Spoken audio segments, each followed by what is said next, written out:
Welcome to Nanoose Bay Today with your host, Mark Dalton. Hi everybody, welcome back to Nanoose Day Today with Mark Dalton. We've got a lot of things to talk about.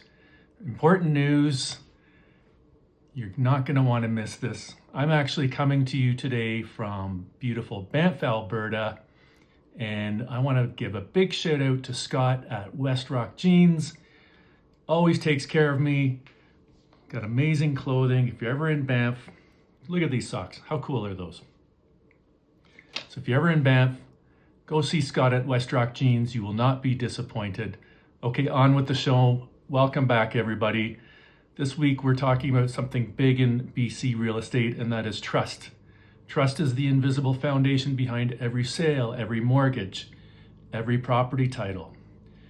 So there's a new discussion paper looking at how court cases and new laws are reshaping that foundation, especially after the Cowichan Tribes versus Canada decision, which confirmed that Aboriginal title can overlap with private fee simple land ownership.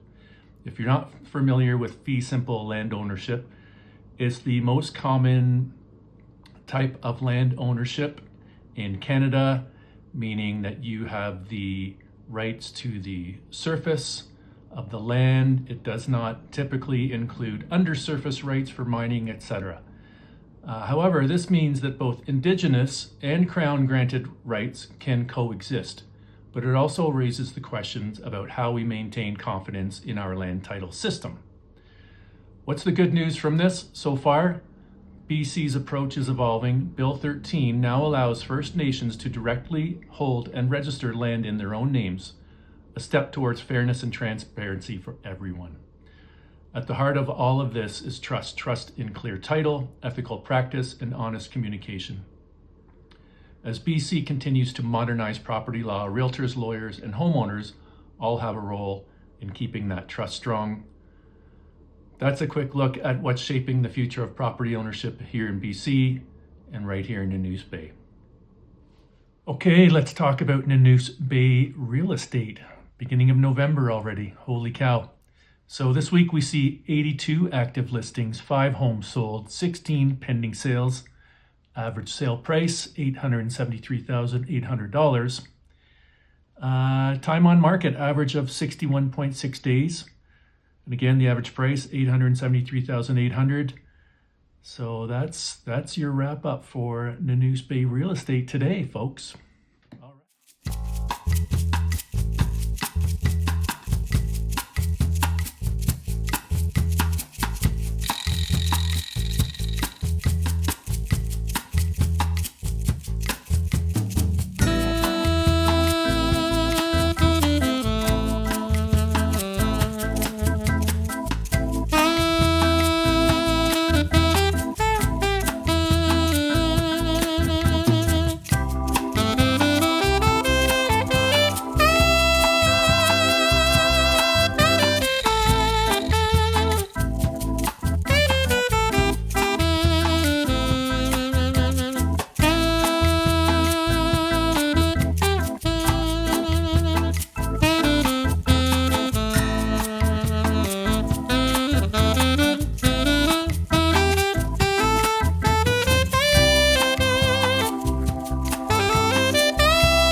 Thanks very much for joining me. I'll see you next week.